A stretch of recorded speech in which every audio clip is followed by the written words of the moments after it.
basic income guarantee recognizes that funds need to be available to all citizens to meet basic needs and abolish poverty.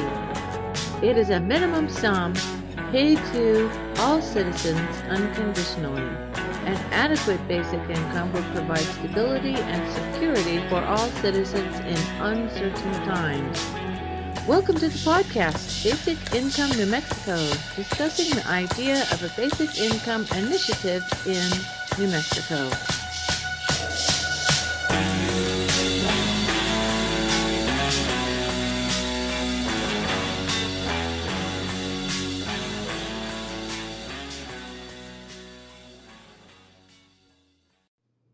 Hello, welcome to the show, Basic Income New Mexico. I'm Karen Christine Patrick, and for the next couple episodes I'm going to talk about my tiny little, well, it's now offered as an ebook, but I'm looking at a print version I took to a book fair. It's called Weird Shouldn't Starve, a basic income to support free speech about fringe topics, combining my interest in basic income and weird stuff, and seeing the phenomenon of people, afraid of what will happen to them if they talk about weird stuff in front of the wrong person, like their boss. A lot of ridicule factor that goes on there, and you dig into that and you find out that's kind of on purpose to keep many topics just kind of always on the fringe, and hey, why can't we talk about that? And I have an appreciation for that kind of material. I've been doing radio in that genre for about, 5 years. And 3 shows. And I'm now with Aquarian Radio at aquarianradio.com, off and on. I was every week there for a while, and then I've got into book editing and a few other things. So I've kind of just a panel member. It's fun. We get 3-4 people on a panel. We discuss strange things, but a common thing we discuss is what happens if you decide to share your experience or your ideas, and you get people freaking out, and it could be coworkers, family members, and friends, and you can lose friendships over, well, especially right now, the wrong political statement. And I'm for everyone exploring their own, what do they think anyway. So I'm really into that free speech thing. I'm pretty much libertarian, I think. But I don't like to be an Aryan or an ism. So it bothers me, because I feel like then you get locked into supporting. You have to swallow the whole platform. My mom worked in the Wyoming Republican Party years ago, and she actually got to help have some input on the platform. So this is all the different belief systems that a party believes, that they then get a candidate that hopefully lines up with all of that. And there you go. Try to get a consensus on their side before they go against the other side. And I don't like the sides, because what if I like this part of this platform and that part of that platform, or this, I go with this way. And they used to call it a plank in a platform, like you're building something.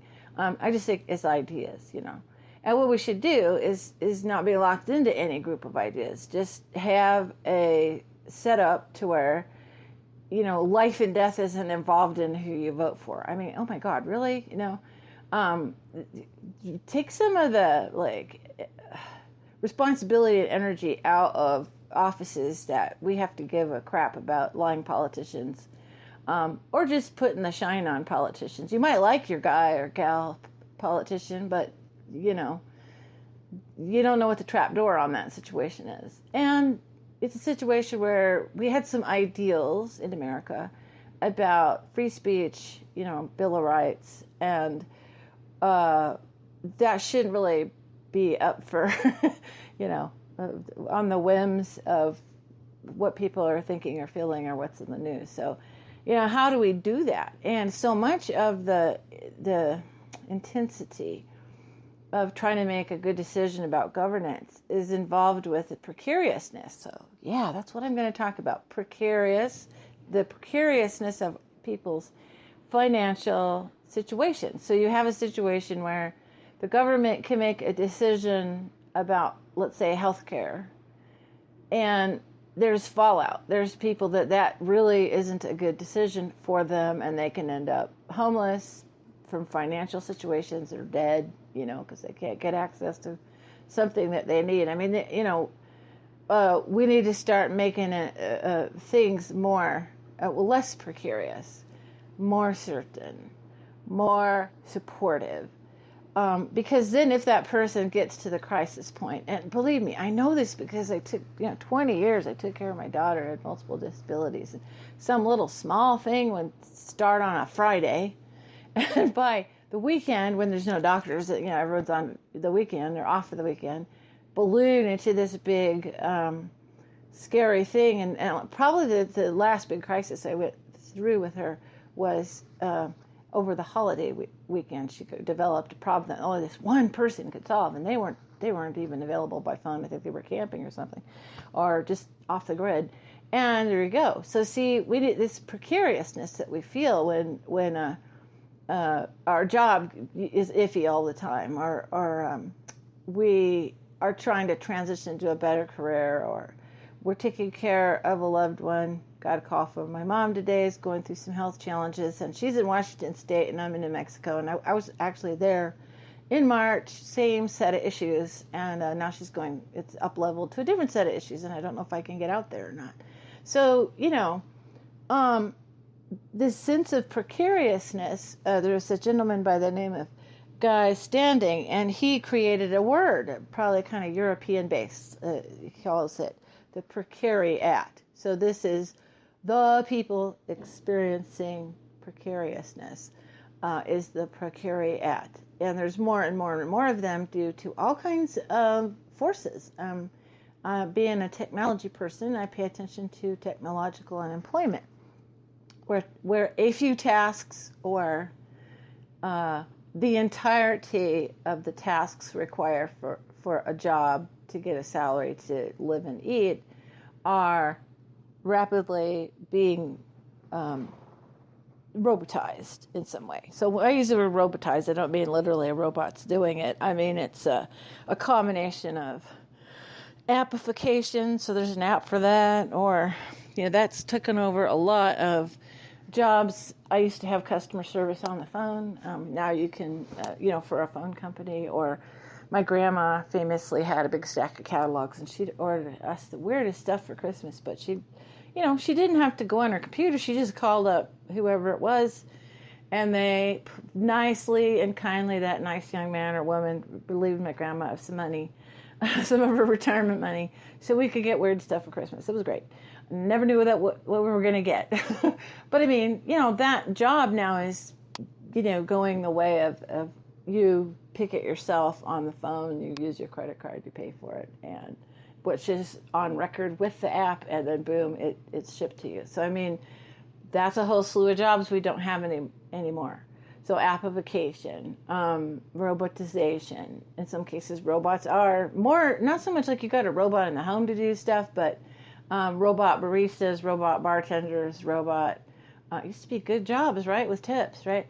Robot hamburger makers are experimented with, and then we'll see how that becomes through corporations who could do this tomorrow. I mean, they've got the means to put a robot barista at every Starbucks, let's say, overnight, practically, because it's a big, giant corporation. And if that worked for their bottom line and they tested it and customers weren't too freaked out, boom, they do it. And so there you go. And then driverless cars, oh my gosh. So that's a combination of things. That's also AI. It's also accessing a map, so the truck goes along routes, that they know what's going on. And that's not just like, wow, wouldn't that be cool if that happened? It's happening. Driverless Uber, working with driverless cars. My daughter is real excited about that, actually. And so there's a real upside. She's paraplegic. Paraplegic. I was going to say quadriplegic. No, she can use her hands. She's an artist, in fact. And she is super excited about driverless cars because due to her type of disability, she couldn't drive. It's a seizure disorder, for one thing. And she sees this idea where some kind of van pulls up and she can get in there with her iPad. She loves her iPad, and say, I want to go to buy a sweater at such and such store, and some, the thing drives you there and she gets dropped off. I mean, she's excited about that because right now she goes anywhere. In the paratransit system, it's real complicated. It's really super complicated to get a car there and to route everybody. And we've had multiple situations where she's been left places. Fortunately, she's always had an attendant, but you know, when I was with her, we got left places for medical transport a number of times, and it was kind of a nightmare scenario. So I'd either grab a taxi and lift her into the taxi, or have somebody come get us. So I have another family member who tries to use medical transport. Similar situation. So actually applied technology in those cases actually might be good. Gets rid of the human error factor. The human, I'm sorry, some drivers drink and use drugs and try to drive, and you don't know who you're getting in the car with. You know what I mean? That's a serious issue. So she was kind of on about it, and she's young enough that I think that's going to be a part of her life as she maybe gets closer to my age. That's going to be an everyday thing. So, yeah, apply technology. Well, that's good, but guess what? Now you've got a whole bunch of people who used to be drivers who are now not. So the technology that's lagging behind is the sharing of this bountiful wealth that we're getting, because it truly is, numerically countable, of productivity and wealth. And now everyone's falling into the precariat. So I'll read this page. I have these little short essays, so I'll read it. From my book, Weird Shouldn't Starve. You can get it at caseypatrick.com. The Precariat. The Irish Times talked about what this economic class that has been identified globally. According to Guy Standing, an economist at the University of London and the International Labour Organization, this precariat is becoming more characteristic of 21st century... Oh, I lost my place. Capitalism. 21st century capitalism based on flexible, periodic, and insecure employment. Transiency, lack of control over time, overqualification, and uncertainty. It is recruited from the traditional working class, from denizens, migrants, asylum seekers, ethnic minorities, and especially from the new, youthful, well-educated who cannot find stable work. And I got a link in there. So I don't have this book available in print. It's available as an ebook. So you can follow that link, read the whole article. And I have a lot of those in this book. If you find your life situation feels more uncertain and what you try to make yourself more marketable doesn't seem to work, oh gosh, I can relate to that. You might be in the precariat. This is me writing after that Irish Times quote.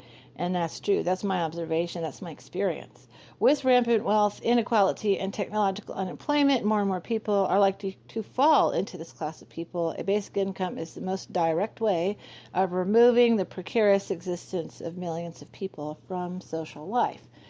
Now, if you let people fall all the way down and out, be homeless, whatever, trust me, you are now activating a system that's far more expensive per person than it would have been to just give them some cash. I'm sorry, but you're talking about people who can't act in the United States, especially can't access the healthcare system, so they go to the ER.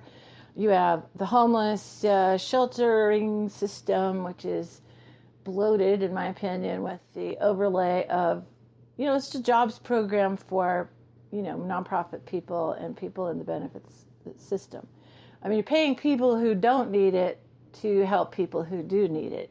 And after experiencing those people, there's some wonderful people. I love my angels in what I call the system, my angels in the system, who have been my champions, all kinds of complex issues with my daughter. However, the system itself is confusing.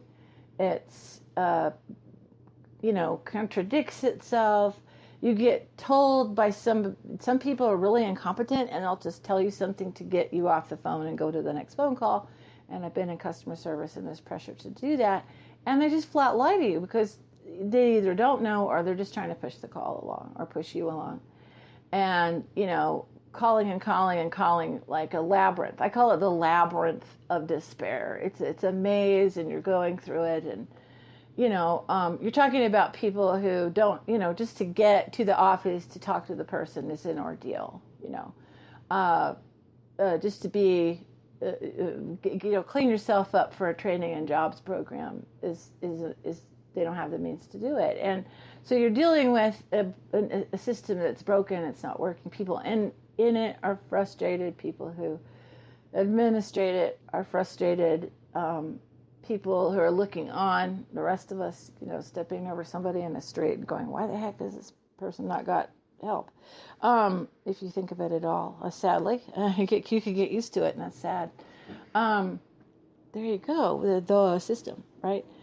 And that's because we have a trap door. We have a trap door in life, and you can go completely down and out and dead. Because one of the things I became aware of working sort of tangentially in the homeless situation is that people are out in the open, they're exposed, and really bad things can happen, either criminal things or just accidental sorts of things, because, every species on Earth, except for, I don't know, maybe an amoeba or something, needs a home. A fox to be in its den, or a bird in its nest, or whatever, because that's its, life preservational position, where it's a bird in the nest is up in the trees, off the ground, away from predators.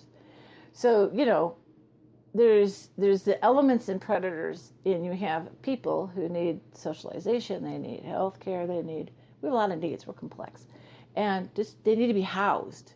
And I don't think I should go all into that aspect. I mean, there's so much to that whole housing question, but the point is, they're in a precarious situation. Precarious situation, like the root of that word is like you're dangling in a car half over a cliff and you might fall. I mean, that's what the word, it's precarious, it's threatening, it's potentially fatal, it's stressful. If you're in a precarious situation, you're under enormous stress, and human beings can't do stress too much, or then we end up in a medical need situation. So that's what this precariousness is. And we have precariousness of the basics of life, not just like, oh my, there are people and they might have a reduction in their stock today. Oh, horrors, I mean, that's not precarious. I mean, they may think it is. It might be a crisis for them to go call their stockbroker and say, hey, what gives, or whatever. But that's not a basic need exactly. That's like they're already got the basics taken care of, and this is cherry on top might be threatened.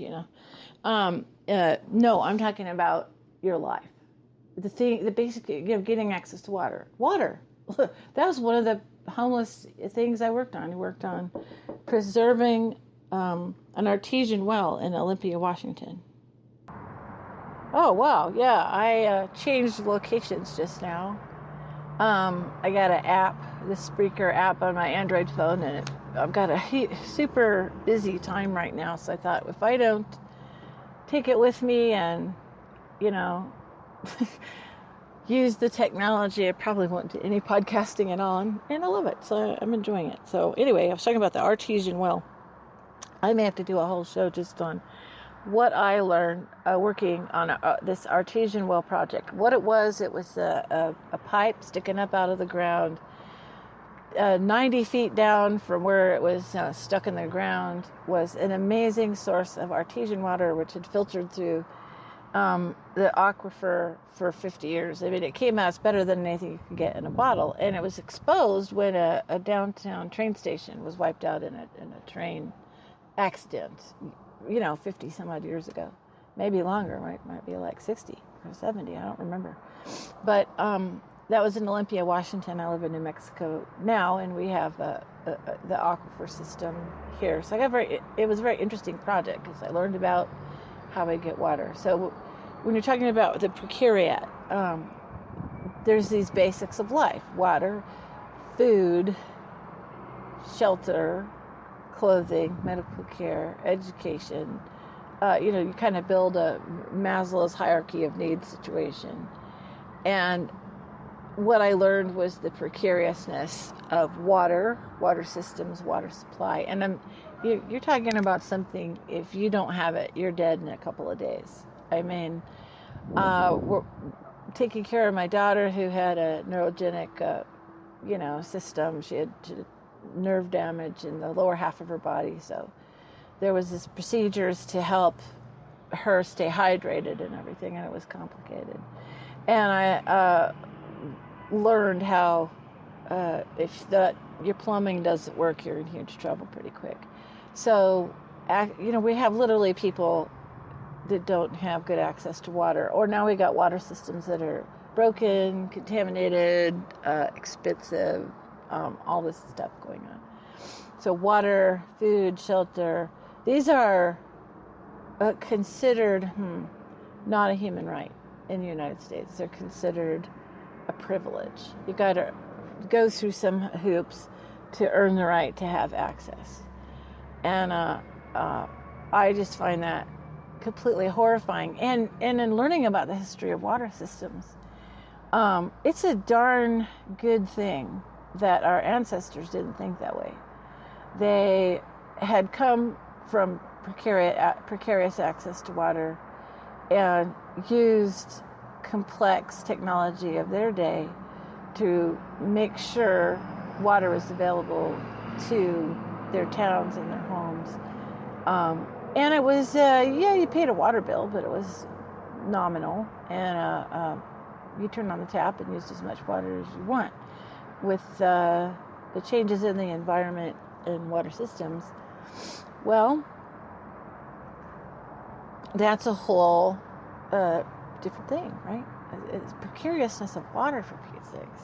Precariousness of food, and that's kind of really closely tied to housing, because to get food, unless you're going to go to the, soup kitchen kind of thing, you're going to need to have access to a kitchen facility and food storage and food preparation. And the more challenged you are financially, the more food preparation becomes really, really important.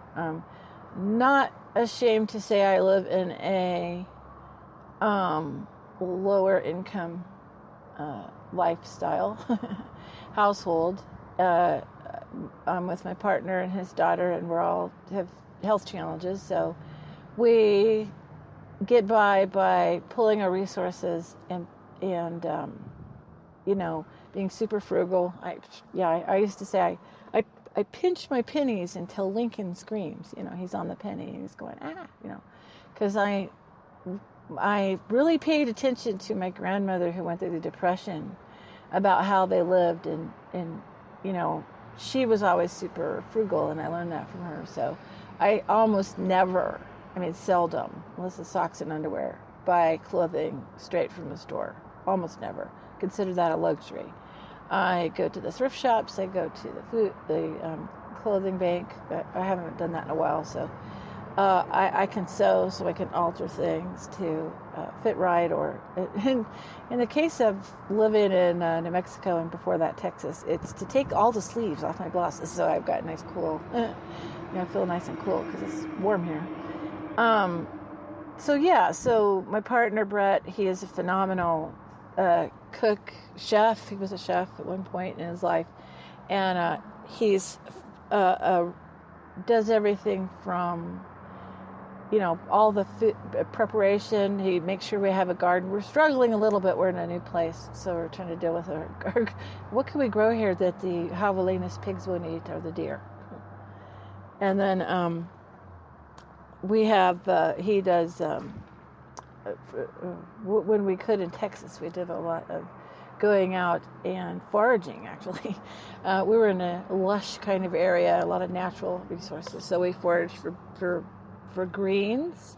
Grandma, your great grandma, your grandma's always talking about your grains. Got to cook your grains, especially we got a southern grandma, because that's so important for vitamins, minerals, and they get expensive at the store.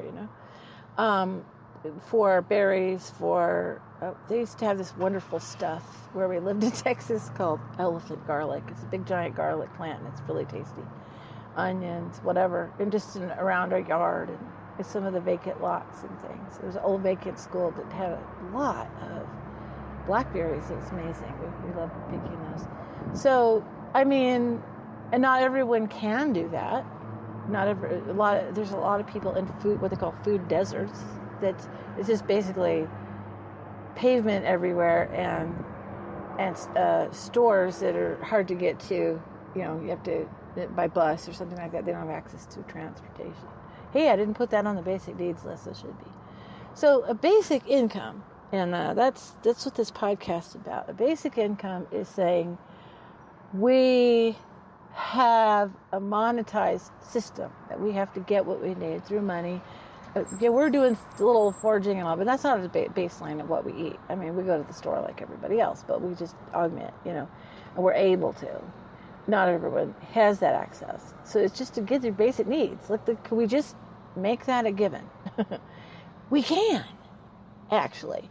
The number one question we get in the basic income movement is, how are you going to pay for it? And people are used to paying for welfare and they're pissed off about it. Or, you're not going to take my money.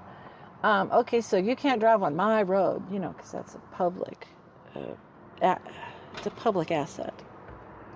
So, just try to get it in perspective. And I don't mean any harm. I'm just saying, if you have more than the basics of life, it's because you have benefited from a total system of our economy, a total system of public works that made available the road you drive on to go to work.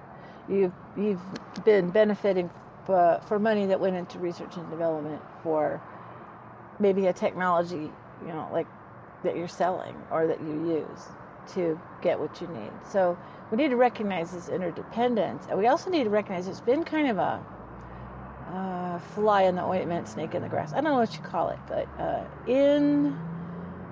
back in the day, in the Reagan administration, we had supply-side economics, which was brought in to say that a business cycle is when a person who wants to invest money into business makes a business, and that's the start of the business cycle. And that's a capitalist mindset, and so that's the philosophy behind the big GOP tax cut. If we just give more money to the people who create jobs, then that'll create jobs. Except for the fact that they took the money and they're doing stock buybacks and also putting it in offshore accounts or putting it in the bank. Anything like that is not putting those dollars in the economy. And then, accelerating technology development, robotization, AI, and things that create job loss. And then people go to this old saw of, well, when you apply technology, you create new jobs. Well, if you're in the United States, you need to understand that's probably true, but those jobs will not be in the United States. They will be in Asia. Okay, I beat this like a dead horse because you need to understand we have a global community, and they have no reason to, big corporations, multinationals, they don't have any incentive to create a job in your country if that doesn't work for them. So that was I was there and in the technology field when the dot-com bubble burst, and I was doing a particular task that I used to be able to do $30, $40 an hour, and it dropped to next to nothing because they put it overseas. And so then I had to retrain again, and that happens with this technology upgrade. But you also get increased productivity. So now we've got, something that you paid a human to do, right? You now got it AI'd or robotized. So you got an increase in productivity, but the financial benefit of that increase in productivity goes back to the top echelons of society, and that's why we have 8 individuals, not 8%, individuals who own half the world's wealth, and we have people filling that precarious wolf at the door or breathing down their neck. So we got the government saying, we've got plenty of jobs. Yeah, but they're gig economy jobs. They don't come with benefits. They're minimum wage. They're not the kind of jobs that my parents had, my dad had back in the day when he worked at a plant, and we didn't have the inflationary aspect to housing, et cetera, et cetera. So we're in a different era, a different mix of stuff. There's a lot of echo of where we're at financially that reminds me of many conversations I had with my grandmother about the Depression. So, if you're interested in the basic income, but you're going like, hey, how can we pay for it? how does this work? You can get my book. It's on kcpatrick, like St. Patrick.com. K C as in cat, Patrick like the saint.com. My book, Weird Shouldn't Starve. And I have an ebook version. You download it. There's like a basic, lays it out, the primary, basic points of the basic income, as well as lots and lots of links that you can follow and learn more. So it's a good, if you've never heard of this topic before, there you go. It's written in from the perspective of ultimately this becomes a free speech issue because people need to tell, what's going on. We need to get that feedback. The government by the people, of the people, and for the people means people need to see what's going on. We need to have transparency. We need to have people willing to step up and say, hey, maybe something's not working without fear of retribution. So that's kind of the angle I went with on the book. And so, yeah, that's a resource. There's basicincome.org. There's a basic income movement. There's so much. We've got a basic income. Presidential candidate, Andrew Yang. He's an interesting guy. That's his big, gift to the world. Whether he ever makes president or not, he's definitely educating people. We have Scott Santens. We have Guy Standing. Yeah, like the last guy standing, right? Brilliant economist from Britain. And there's basic income tests all over the world. Gives me a lot of hope. And the level of discourse is kind of amazing because somebody said it's not left, it's not right, it's forward. So we have people from a conservative perspective advocating for a basic income based on that it basically infuses support for the demand side of supply and demand. So if you're a free market kind of person, supply and demand, supply side economics is putting things out of balance. You're supporting the supply side and they're just simply not giving back. You need to support the supply and the demand. And if we're at that point where technology, if we have basic support for people, they can get what they need. Hey, let's just jam pedal to the metal with entrepreneurship and development and do this technology thing and just go be Star Trek, minus battling Klingons. But you know what I'm saying? Just let's go live in that world because that's where we're heading. We could. I'm optimistic about technology. Not everybody is, but I am. I've seen it do good things. Working with a person who's disabled, my daughter having an iPad, it's completely opened up her world. These things are good things. Let's just make sure they're all good, completely good, and support people and let this thing happen. And then from the left persuasion, which I think most people kind of go that way because they want to see the ultimate, like they support social programs, but the idea is to help people and give them their basic needs. So, but they tend to support a big system because that's how they understand how it should be done. And that's not it doesn't have to be that way. It could be just give people cash, for their basic needs.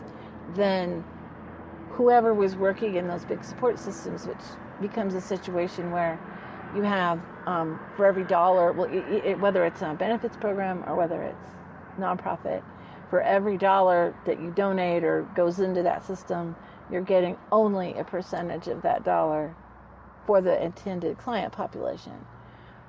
So let's say you have a nonprofit, and there's nonprofits like this, the March of Dimes, I hate to say, because they work with disabilities and children. 10% goes to the client population. No, that's too much bloat. There's some R&D in there somewhere. But I'm just saying, make sure you maximize how many funds actually end up to people. And the best way to do that is just give it straight to them and let them decide. We don't need, maybe there's people like my daughter who need someone to help her make decisions. I get that. Maybe there's people with addiction issues and they need some help making better decisions. But there's also a lot of people in these programs that are perfectly reasonable adults that just happen to, the plant closed, they lost their job, or they got sick, or something happened. But, mental is sound mind kind of thing. They don't need that much help to make decisions. They would know exactly what to do with every dime they get in a basic income, no problem. Why do we have what I call the decider class I get in trouble talking about this. This is people who decide what's right in these labyrinthian organizations. I'm doing this in my car, so you're going to hear all manner of background noises. They don't really need that level of monitoring. They will make good decisions. Some won't, most will. So anyway, the precariat. We need to not have one. we need to not have that level of risk. It ends up costing more in the long run in terms of providing emergency services and intervention, or dealing with, the stress, the illness, and death of people. It's very stressful. And stressful is not good. That thing by itself will end up costing more in a person's quality of life and financial support that would be needed then. We all know about preventative medicine. We need to have preventative economics as well. So I'm kind of winding down here. There's a guy next to me about ready to start a big old truck. You're going to hear all kinds of things there. But hey, you're hearing me talk, and I'm giving you my passion the best way I can about why I think this is important. And I really appreciate if you've listened all the way to the end of my ramblings. Mostly, I just want you to, if you don't know anything about the basic income, go find out. Basicincome.org would be a good starting point.